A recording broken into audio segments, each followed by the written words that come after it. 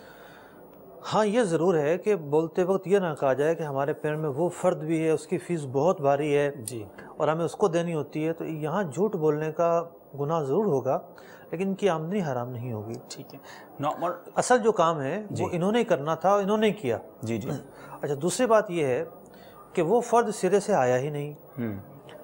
تو اب بھی اگر انہوں نے صرف اتنا کہا تھا کہ ہم اس سے بھی مشورہ لیں گے، نہیں لیا، لیکن جو کام کرنا تھا وہ تو انہوں نے کیا نا. جی جی جی. اس کام کرنے کی جو آمدنی ہے وہ تو ان کے لیے لینا درست ہے. ہاں جھوٹ بولنے کا جو گناہ ہوگا وہ ان کو ملے گا. ٹھیک ہے. یعنی یہ کیس لیتے وقت یہ نہ کہیں کہ ہمارے ساتھ فلاں وکیل بھی ہے، اس کی فیس بہت زیادہ ہے اس لیے ہم آپ سے اتنے لے رہے ہیں، ان کو بھی دینے پڑیں گے، اور پھر ان کو نہ دیے تو اب یہ جھوٹ ہو جائے. جھوٹ ہوگا. ٹھیک ہے. تو امید ہے کہ ہمارے ثاقب بھائی جو تھے مرکز الاولیاء سے، ان کو بھی اس کا جواب مل گیا ہوگا. اگلے سوال کی طرف چلتے ہیں. شعبہ یقیناً ڈیفیکلٹ اور ٹپیکل ہے، ایک تکنیکی شعبہ ہے. یقیناً چلتے ویڈیو سوال کی طرف اور دیکھتے ہیں کہ وکیل اسلامی بھائی ہم سے کیا پوچھنا چاہتے ہیں. صلو علی الحبیب صلی اللہ تعالی علی محمد صلی اللہ علیہ وسلم. میرا نام محمد ایوب ارباب گجر ہے، جنرل سیکرٹری اسلام آباد بار ہوں. میرا سوال یہ ہے کہ وکلاء کے بارے میں اکثر کہا جاتا ہے کہ وکلاء جھوٹ بولتے ہیں، جبکہ ہمارا جو وکالت کا جو تعلیم ہے یا جو ہمیں سمجھایا جاتا ہے یا جو ہمیں پڑھایا جاتا ہے، تو گواہ پر ہم جب جرا کرتے ہیں تو جرا کرنے کے لیے اس سے سچ اگلوانے کے لیے ہم بعض اوقات کوئی ایسا کوسچن کر دیتے ہیں جس کا حقیقت سے کوئی تعلق نہیں، لیکن اس کا بنیاد بیسک مقصد اس کا یہ ہوتا ہے کہ وہ شخص اس کی ریٹیلیشن میں ہمیں حقیقت سچا جواب دے. تو آیا یہ ایسا کوسچن کرنا شرع میں اس کی گنجائش ہے یا نہیں ہے؟ جی سب کیا فرماتے ہیں؟ دیکھیے اتنی بات تو بڑی واضح ہے کہ صرف کوسچن جھوٹ نہیں ہو سکتا. ٹھیک ہے. یعنی کوئی بھی وکیل یا کوئی شخص کسی مجرم سے پوچھے یا کسی سے بھی پوچھے آپ فلاں تاریخ کو کہاں تھے، آپ وقوع پر موجود تھے یا نہیں تھے، آپ اس شہر گئے ہوئے تھے، کوئی بھی سوال کرے، سوال کے اندر تجسس ہوتا ہے.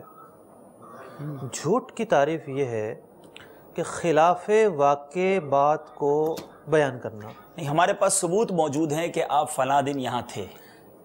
یعنی ایک مفروضہ قائم کر کے جی پہلے ایک مفروضہ قائم کیا، ایک حکم بیان کر دیا، پھر سوال قائم کیے. جی اب جھوٹ ہو سکتا ہے. ٹھیک ہے.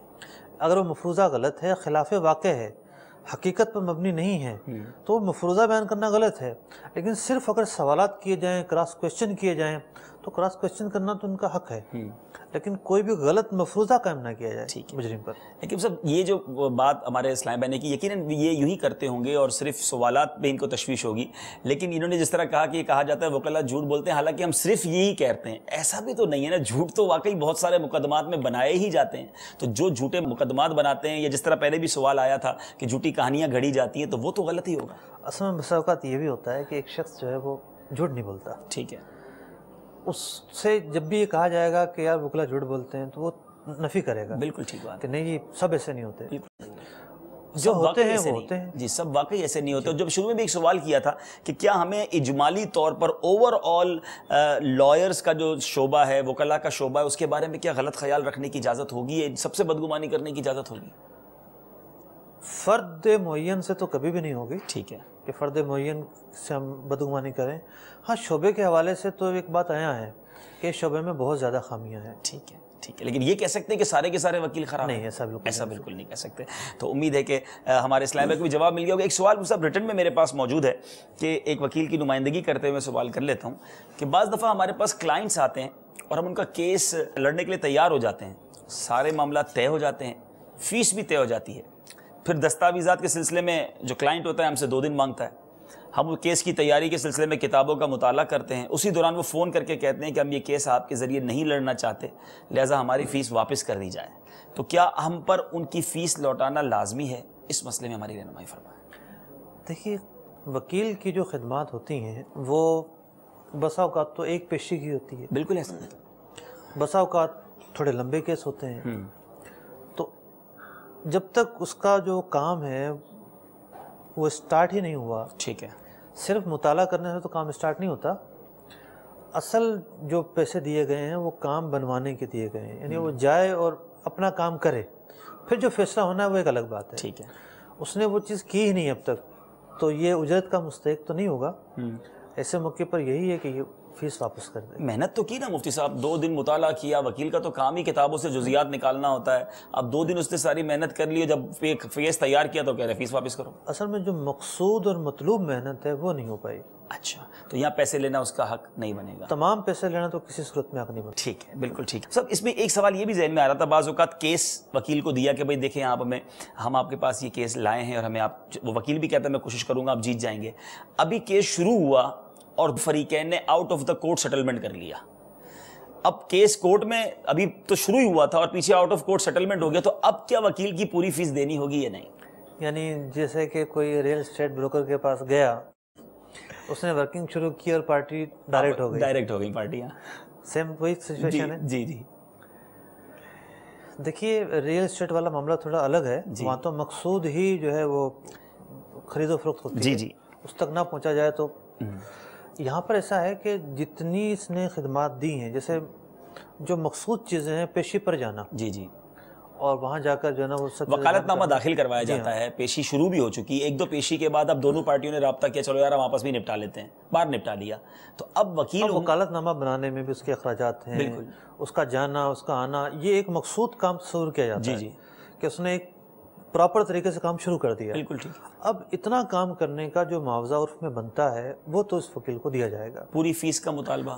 اب پورا جو کیس تھا وہ چلنا تھا 4 سال، ٹھیک ہے، اب وہ یہ کہے کہ 4 سال میں جتنی فیس بنتی ہے وہ سارا مجھے دو۔ یہ تو پتہ نہیں ہوتا نا 4 سال چلے گا یا 4 ماہ میں ختم ہو جائے گا۔ بعض مقدمات کی نوعیت تو بڑی واضح ہوتی ہے، ٹھیک ہے، کہ کتنی پیشی کا کیس ہے، کم از کم کتنی پیشی کا کیس ہے، اتنا تو واضح ہوتا ہے۔ ٹھیک ہے، تو اب یہ ہے کہ اتنی محنت جو اس نے کی اس کا معاوضہ تو دیا جائے گا، ٹھیک ہے، کیونکہ جو مقصود کام تھے وہ کر چکا ہے۔ ٹھیک ہے، لیکن تمام جو ہے وہ مدت کا مطالبہ کرنا یا تقاضا کرنا یہ درست نہیں ہے۔ اچھا، اس طرح کیس دیا جائے کہ کیس جیتو گے تو پیسے دیں گے، ہماری آپ کی فیس یہ طے ہو گئی، ٹھیک ہے آپ اپنا منہ مانگی فیس لے لیں، لیکن دیکھیں جیتیں گے تو دیں گے، ہارے تو ہم نہیں دیں گے، وکیل اس بات کو بعض اوقات ایکسیپٹ بھی کر لیتے ہیں۔ دیکھیے یہ شرط فاسد ہے۔ ٹھیک ہے، جیسے کوئی شخص کسی مزدور کو کام پر رکھے اور یہ کہے کہ شام تک یہ دیوار بن گئی تو پیسے دوں گا ورنہ نہیں دوں گا، ٹھیک ہے، یہ درست نہیں ہے۔ اچھا، بلکہ شام تک جتنی بنی ہے دیوار، اتنی دیوار بنانے کے جو مارکیٹ میں پیسے بنتے ہیں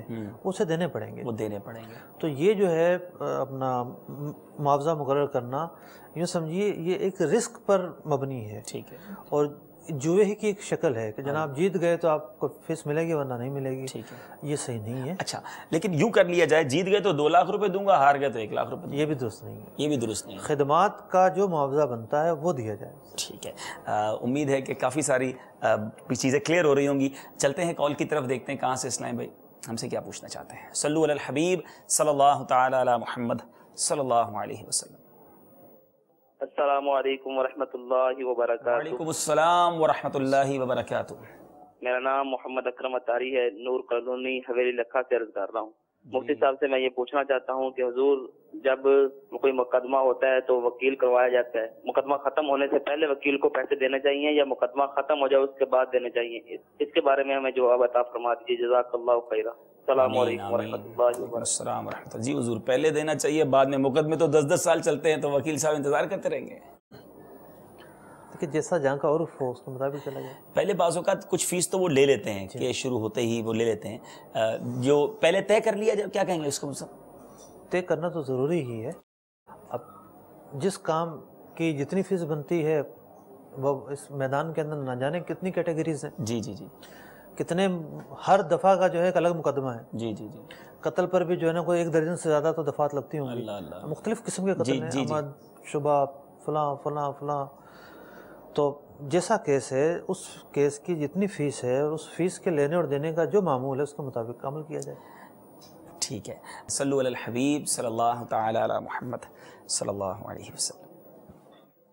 محمد عزت خان ایڈوکیٹ اسلام آباد سے بول رہا ہوں۔ میرا یہ سوال ہے کہ وکالت کے پیشے کے حوالے سے کہ ہم کلائنٹ سے فیس طے کرتے ہیں اور اس کا کام کر دیتے ہیں، دعویٰ دائر کر دیتے ہیں اور کیس ایویڈنس پہنچتا یا نہیں پہنچتا، اگر وکیل کی ڈیتھ ہو جاتی ہے تو جو اس نے فیس لی ہوئی ہے اس کی شرعی حیثیت کیا ہوگی؟ اوہ بڑا ٹپیکل سوال ہے. اس میں ایک سوال اپنی طرف سے بھی بعد میں شامل کروں گا. پہلے تو یہ بتائیں کہ وکیل صاحب کا انتقال ہو گیا تو اب کیا ہوگا ان پیسوں کا؟ دیکھیے وکیل نے جو پیسے لیے ہیں جی دو صورتیں ہیں نا. ایک تو یہ ہے کہ رات کو بات ہوئی کلائنٹ سے، اس سے پیسے لیے، صبح انتقال ہو گیا، کوئی کام اس نے کیا ہی نہیں، تو وہ پیسے اس کے پاس امانت ہے. ٹھیک ہے. اور اس کے ورثہ پر ضروری ہے کہ وہ پیسے واپس کیے جائیں. ٹھیک ہے. ہاں کچھ کام کیا تھا تو جتنا کام کیا تھا اتنوں کا تو مستحق ہے، اس کے علاوہ جو پیسے ہیں وہ واپس کرنے ہوں گے. ٹھیک. حالانکہ واپسی کا معاہدہ ہوتا نہیں ہے وکیل کے اور کلائنٹ کے درمیان، لیکن شرعاً حکم یہی ہوگا. دیکھیے یہ بات تو انڈرسٹوڈ ہے نا کہ پیسے معاوضے کے بدلے میں دیے گئے، کام کے بدلے دیے گئے ہیں، جو کام کروایا جائے. جی ہاں کام کے بدلے میں دیے گئے، جو سروسز اس سے لینی ہے اس کے بدلے میں دیے گئے ہیں. آج معاہدہ ہوا ہے، صبح اس کا انتقال ہو گیا، اس نے کوئی ورکنگ کی ہی نہیں، تو سروسز جو کلائنٹ کو ملنے چاہیے تھیں وہ تو اس کا ذرہ بھی نہیں ملا اسے. تو اب ایسی رقم جو ہے وہ یقینی طور پر واپس دی جائے گی. اچھا یہاں وکیل کا انتقال ہو گیا، اگر کسی وکیل صاحب نے کلائنٹ کا کیس لڑا، محنت بھی کرتے رہے، اب قریب پہنچے کہ چلو پیسے ملنے والے، تو کلائنٹ کا انتقال ہو گیا، اب کیا کریں؟ آپ یوں سمجھیں کہ کسی نے جو ہے وہ لا کر ایک باورچی جو ہے رکھا ہوا ہے، جی جی، اور 4-6 مہینے سے کام لیا، جی جی، اور مالک کا انتقال ہو گیا. تو اس نے جو محنت کی ہے، اپنی خدمات انجام دی ہیں، اس محنت پر تو وہ معاوضے کا مستحق ہوگا. جی جی. مالک پر جو رقم ہے وہ قرضہ ہوگی. صحیح. مالک پر لازم ہے کہ اس قرضے کی ادائیگی کرے. تو اسی طریقے سے ایک وکیل بھی ایک سروس دیتا ہے، اس وکیل نے جتنے عرصے سروس دی ہے اس کی جو رقم ہے وہ مالک کے ذمہ قرضہ ہے. صحیح. آپ یہ سمجھیے کہ جیسے کرائے پر مکان کو دیتا ہے، کسی نے کرائے پر مکان دے دیا تو جو کرایہ دار ہے اس کے اوپر ایک قرضہ چڑھ رہا ہے. ٹھیک ہے. Day by day.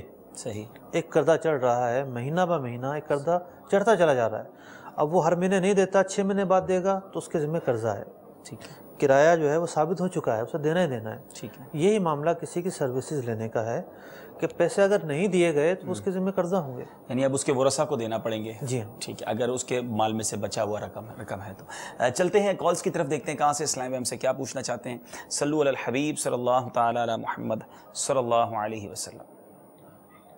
احمد سعید قائم خانی ایڈوکیٹ اتاری، سابق صدر ڈسٹرکٹ ٹیکس بار ایسوسی ایشن، سابق نائب صدر ڈسٹرکٹ بار ایسوسی ایشن. سوال یہ ہے کہ اگر کوئی وکیل کیس لیتے ہوئے موکل سے فیس طے کر لے، بعد ازاں جج رشوت طلب کرے اور نہ دینے پر 100% پتہ ہو کہ نقصان دے گا، اب وکیل جج کو پہلے بتائے کہ رشوت حرام ہے لیکن موکل کی جان و مال کو خطرہ دیکھ کر دینے پہ مجبور ہو رہا، اور پھر اپنی طے شدہ فیس میں ہی سے ہی جج کو خوف کے سبب دے دے، تو کیا گناہگار ہوگا، یا اس کی کیا شرعی صورت بنتی ہے کہ ایک بے گناہ کو نقصان بھی نہ ہو، جبکہ وکیل کو پتا ہو کہ میرا موکل اس سزا کا حقدار نہیں. سوال آپ نے سن لیا مفتی صاحب، لیکن یہ ویسے آپ تو جواب دیں گے، بات بڑی عجیب سی ہے کہ جج کو بتا بھی دے کہ رشوت حرام ہے اور پھر بھی جج لے رہا ہے. دیکھیں کتنی اگر ہے تو بے خوفی والی بات ہے. اصل میں بے خوفی ہی تو طاری ہو گئی ہے لوگوں پر. معاملہ یہ ہے، دیکھیے یہ کہنا تو بہت ہی آسان ہے کہ رشوت کے بغیر کام بننے کی صورت ہی نہیں ہے. ایسا نہیں ہوتا. بہت ساری ایسی چیزیں ہیں ہمارے قانون کے اندر، جج کے خلاف بھی بہت ساری کارروائیاں ہو سکتی ہیں. اگر ایک جج جو ہے وہ اس حال تک پہنچ گیا ہے تو قانون میں کیا ایسے راستے ہیں کہ اسے اس کیس سے ہٹایا جائے. کورٹ چینج وغیرہ بھی ہوتی ہیں واللہ عالم. بہت سارے ایسے راستے ہوں گے کہ اس جج کو اس کیس سے ہٹانے کے جو بھی ذرائع ہیں وہ استعمال کیے جائیں. ٹھیک ہے. اگر اس کے خلاف کوئی قانونی کارروائی ہو سکتی ہے وہ استعمال کی جائے.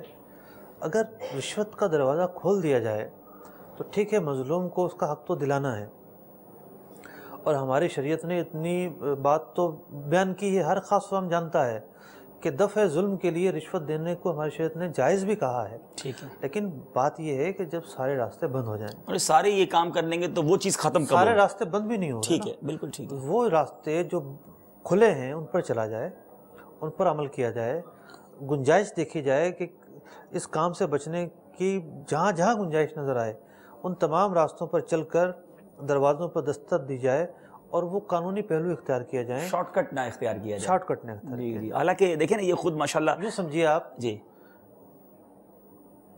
نماز کے لیے وضو ضروری ہے، ٹھیک ہے، اور وضو کے لیے پانی ضروری ہے، ٹھیک ہے، اب ایک شخص پانی استعمال کرتا ہے اور اسے زرڑ ہوتا ہے، تو ہماری شریعت نے اس کا متبادل تیمم قرار دیا ہے، ٹھیک ہے، اس زرڑ کی بھی ایک کیفیت ہے، زرڑ کہیں گے کسے؟ ٹھیک ہے، اب ایک شخص ہے اسے پانی اچھا نہیں لگتا، اس کا مزاج ایسا ہے کہ پانی سے اسے جو ہے نا وہ تکلف ہوتا ہے، ٹھیک ہے، تو صرف اس تکلف کی بنیاد پہ تھوڑی کہا جائے گا کہ جناب آپ تیمم کر لیں، ٹھیک ہے، تو ضرر کتنی ہے، موقع کیا ہے، محل کیا ہے، ساری چیزیں دیکھی جاتی ہیں۔ رحمت سعید صاحب تو خود بھی سابق صدر اور عہدیدار بھی رہے ہیں، تو یہ مل جل کے بھی کوئی ایسا کام کر سکتے ہیں کہ اس صدر کے بارے میں واقعی ہار ماننا نہیں چاہیے، ایسے معاملات میں کوشش کرنی چاہیے کہ ان چیزوں کو پہلے دور کیا جائے، شارٹ کٹ مفتی صاحب نے جس طرح فرمایا اختیار نہ کریں۔ ایک آخری کال لیتے ہیں اس سلسلے میں، موضوع بڑا اہم ہے، سوالات ہمارے ناظرین بھی کرنا چاہتے ہوں گے، انشاءاللہ آپ کے سوالات بھی اگلے سلسلے میں مزید شامل کریں گے۔ سلسلے کی آخری کال لیتے ہیں، صلو علی الحبیب صلی اللہ تعالی علی محمد صلی اللہ علیہ وسلم۔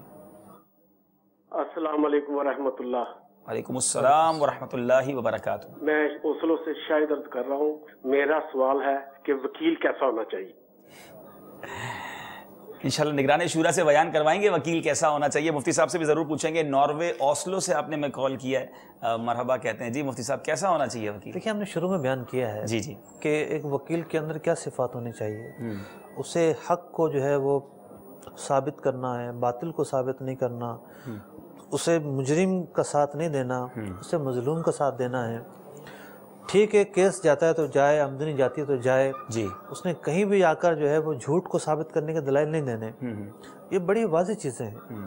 وکیل کو کیسا ہونا چاہیے؟ ٹھیک ہے سب، آخری میں سوال شامل اس لیے کرنا چاہوں گا، بہت دور سے سوال آیا کینیڈا ٹورنٹو سے، کہ اگر وکیل کی وفات ہو جائے، انتقال ہو جائے، جیسے ہم نے کہا کہ اس کو واپس لوٹانا ہوگا فیس، اگر کسی کی کام نہیں پورا کر سکا، جتنا کام کیا وہ کاٹنے کے بعد، تو لکھا ہے کہ وکیل کی وفات کے بعد ورثاء کو کوشش کے باوجود پتہ نہ چلے کہ کن کن کو فیس واپس کرنا ضروری ہے، تو ایسی صورت میں ورثاء کیا کریں؟ دیکھیے ان کو یہ بھی تو پتہ نہیں چلے گا نا کہ اس کو فیس واپس بھی کرنی ہے، ٹھیک ہے، یہ بھی تو ممکن ہے۔ جی جی، تو ایسے معاملے کے اندر تو انسانی غفلت سامنے نہیں آتی، جب تک انسانی غفلت سامنے نہیں آ رہی تو ہم یہی امید کرتے ہیں کہ آخرت میں اس کی گرفت نہیں ہوگی، ٹھیک ہے، کیونکہ یہ مر جانا انسان کے بس میں نہیں ہوتا، ٹھیک ہے، بددیانتی نہیں ہے یہاں پر کوئی، ٹھیک ہے، تو اگر ایسا معاملہ ہے کہ ان کو یہی پتہ نہیں کہ اس کے ذمہ قرض نکلتا تھا، ہاں تو پھر ورثاء پہ کوئی ایسی بات، ورثاء پہ کوئی ایسی بات نہیں۔ لیکن اس کا مطلب تو یہ ہوا نا کہ پھر وکیل صاحبان کو، جیسے کاروباری لوگوں کو ہم کہتے ہیں کہ لین دین لکھ کر جائیں، یوں سمجھیے آپ، قرآن مجید فرقان حمید کی جو سب سے بڑی آیت ہے جی، وہ آیت مداینہ کہلاتی ہے، قرض کے معاملات پر مبنی ہے۔ اس میں فرمایا گیا کہ جب قرض لو اسے لکھ لیا کرو، تو اس حوالے سے کوئی بھی لین دین ہو، خواہ ایک بھائی اپنے بھائی سے لین دین کر رہا ہو، اسے بھی لکھ لینا چاہیے، اس کی شریعت میں بہت زیادہ تاکید بیان کی گئی۔ ماشاءاللہ ماشاءاللہ، بہت پیاری بات کی، یہ تو تمام لوگوں کے لیے مدنی پھول آخری ہے، لیکن بہت پیارا مدنی پھول ہے کہ ہمارے معاملات اگر لکھے ہوئے ہوں گے اور خدا نہ خواستہ ہمارا کسی پر دینا آتا ہے اور ہم دنیا سے چلے گئے تو ہمارے ورثاء ان کاغذات کی بنا پر وہ لوٹا دیں گے۔ یہ سمجھیے ہماری شریعت نے وصیت کی بڑی تاکید بیان کی ہے۔ وصیت کیا ہوتی ہے؟ صحیح، وصیت دو تین طرح کی ہوتی ہے، ایک ہوتی ہے عمومی حالات میں ایک وصیت، ایک آدمی کار خیر کرنا چاہتا ہے تو کوئی وصیت لکھ کر وہ رکھتا ہے، خاص طور پر بڑھاپے میں لوگ رکھتے ہیں۔ ایک وصیت ہوتی ہے کہ جناب میرے مرنے کے بعد مل جل کر رہنا اور یہ کرنا اور یہ کرنا، اور ایک وصیت وہ ہے جسے واجب کہا گیا ہے کہ جس پر کسی کا حق نکلتا ہے اسے چاہیے کہ اس کی خبر دیگر افراد کو بھی دے دے۔ صحیح، وہاں لکھنا ہی واجب نہیں ہے، اصل چیز ہے اس بات کی خبر دیگر افراد کو بھی دے دینا، اس کا ایک ذریعہ لکھنا بھی ہے۔ ٹھیک، تو لکھی بھی جائے اور دیگر افراد کو بھی خبر دے دی جائے۔ ماشاءاللہ ماشاءاللہ۔ یہاں آخری بات میں کہہ کر سلسلے کا اختتام کرتے ہیں کہ شریعت نے تو یہاں تک ہمیں کہا کہ ہم لکھ کر کسی کا آتا ہے تو دوسروں کو بھی بتا دیں، مگر وہ لوگ سوچیں جو زندہ ہیں، معلوم بھی ہے ہمیں کسی کا دینا ہے، پھر بھی نہیں دیتے، قبضہ کر کے رکھتے ہیں، غریب تنگ رہتا ہے اور یہ ادا نہیں کرتے۔ ایسا نہیں کرنا چاہیے۔ اگر ہم پر کسی کا آتا ہے اور ہم دے بھی سکتے ہیں، فوری طور پہ ادا کریں، اور اگر کسی وجہ سے نہیں دے پاتے تو اس سے وقت لیں، اس کو راضی کریں، ورنہ ایسا نہ ہو کہ قیامت کے دن مظلوم کا ہاتھ ہو اور ظالم کا گریبان ہو۔ اللہ تبارک و تعالی ہم سب کو شرعی تقاضوں کے مطابق زندگی گزارنے کی توفیق عطا فرمائے، آمین بجاہ النبی الامین صلی اللہ تعالی علیہ وسلم۔ کو واسطہ تیرے حبیب کا دیتا ہوں تجھ کو واسطہ تیرے حبیب کا۔